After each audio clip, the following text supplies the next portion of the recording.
Scary Mysteries, Twisted Twos, The Bloop, and the Bever Brothers. Tales of hauntings, murder, and scary mysteries. Every week, Twisted Twos dives into a pair of uniquely terrifying true stories that are worthy of a more in-depth look. For this week, we check out a very mysterious underwater sound called the Bloop and the brutal and shocking killings from two brothers. Get ready for Scary Mysteries, Twisted Twos.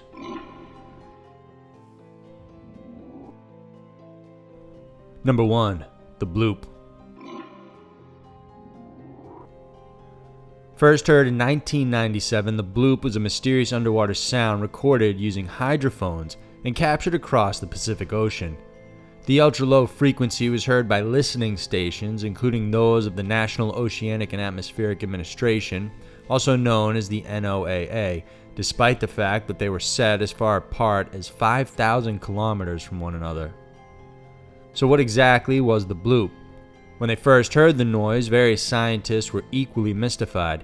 It emanated from the southern portion of the Pacific and was described as rising fast in frequency for 1 minute. It was strong enough for multiple sensors to capture it thousands of miles apart, suggesting it was one of the loudest sounds ever recorded underwater. Because of the strong range, scientists initially dismissed the possibility that it was organically created. The current loudest organic sound emanating from a creature comes from a blue whale, and scientists argue that if a whale or even a ship created the noise, it would never be loud enough to be heard across the Pacific and recorded on multiple hydrophones. But the sound was captured nonetheless, so where did it come from? Many theories began to circulate, with some suggesting it was the sound of an undiscovered monster or sea creature somewhere deep in the ocean. This theory acquired more steam when the NOAA said the sound was possibly biological. Initially, they thought possibly it could be a giant squid, but others went further and said it could be the mythical monster from Lovecraft's story, Cthulhu. Oddly, the sound came from just 1,500 kilometers from where Lovecraft's story says Cthulhu first emerged from the water. Of course, others weren't so fanciful. They pointed to the fact that the sound could be from something less mythical or improbable, like an ice quake. In fact, this theory is believed to be the most accurate according to the NOAA Vents program. It was in 2008 when they began tracking certain icebergs that were disintegrating close to South Georgia Island. Some of the sounds generated from these icebergs echoed a similar spectrogram as those captured during the Bloop. Moreover, those noises also managed to travel great distances, just like our sound in question. Even though the Bloop might not have originated from a mythical monster or some unknown creature, it is still a fascinating mystery. Certainly, there's no denying that with more than 95% of the Earth's ocean still undiscovered, there's much we don't know about, and it might be only a matter of time before we hear even stranger sounds emanating from the deep. Number 2. Bever Brothers. It was July 22, 2015.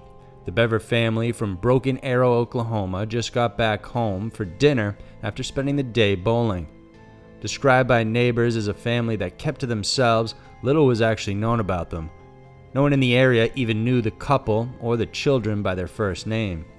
The night started off normal, but around 11:30 p.m., 13-year-old Crystal Bever was called into the room by her older brothers Robert, who was 18, and 16-year-old Michael. They showed her something on the computer, and while she was watching, Robert slipped behind her and without warning slit the girl's throat and then stabbed her several times in the chest, arms, and neck. Their mother, April, came inside the room to check what was happening, and she too was stabbed repeatedly and killed. Crystal tried to run away screaming, hoping to trigger the alarm. She did, but Robert, chasing after her, managed to disarm it. Crystal then headed outside trying to ask for help from neighbors before collapsing on their lawn from her injuries. Robert strangled her and stopped when he thought she was dead. Then Michael came and took Crystal back inside the house as to not alert the neighbors. The younger siblings hid in various rooms after hearing the commotion, but one of the brothers tricked the younger ones into opening their locked doors by pretending he was being attacked as well. Michael then stabbed 5-year-old Victoria and his brother Christopher, who was just 7 years old. 12-year-old Daniel was attacked next. He had been hiding inside their father's home office when Michael asked him to open the door. Once he did, Michael stepped aside and told Robert, "He's all yours," and Daniel was then repeatedly stabbed. Luckily, Daniel had managed to call 911, telling them his brother was killing the family before the line got cut off. When their father, David, who slept in the basement, came up to check on the commotion, he was also stabbed and attacked. He suffered 28 stab wounds in total to the face, arms, neck, torso, and hands. Police responded to the 911 call by tracking down the owner of the number. When they knocked on the front door, they could see blood on the front porch and hear someone faintly asking for help inside. Authorities broke in, and that's when they found Crystal bleeding to death. They took her outside and checked on the rest of the family, who by then were all dead except for the youngest baby. Robert and Michael fled the house using the back door because they couldn't find the keys to their car. Shortly afterwards, they were found hiding behind their home and were apprehended without further incident. During their trial, the motives the brothers had were far more sinister than originally thought. More than killing their own families, they had dreams of committing various murders all across the state. After stabbing their family, they wanted to take the car and drive to Washington to murder multiple people at one time. The two had said they wanted to ratchet up their killings and be remembered better than the shooters from Columbine. In fact, the brothers had been planning the killings for almost a year. They weren't supposed to act on it until months later, but decided to move up the date when their expected online orders of guns and ammunitions were due to be picked up and delivered to their home. They didn't want their family, especially their dad, to find out about the items. Robert eventually pled guilty to all counts and was sentenced to life in prison without parole. Meanwhile, Michael's trial is still ongoing. So there were two of the strangest and killer stories around. The world can be a crazy place, and Twisted Twos is always sure to show you why. If you enjoyed this video, then please remember to subscribe to our channel. We have new Scary Mysteries videos coming out every single week that we know you'll enjoy. Thanks for watching, and I'll see you soon.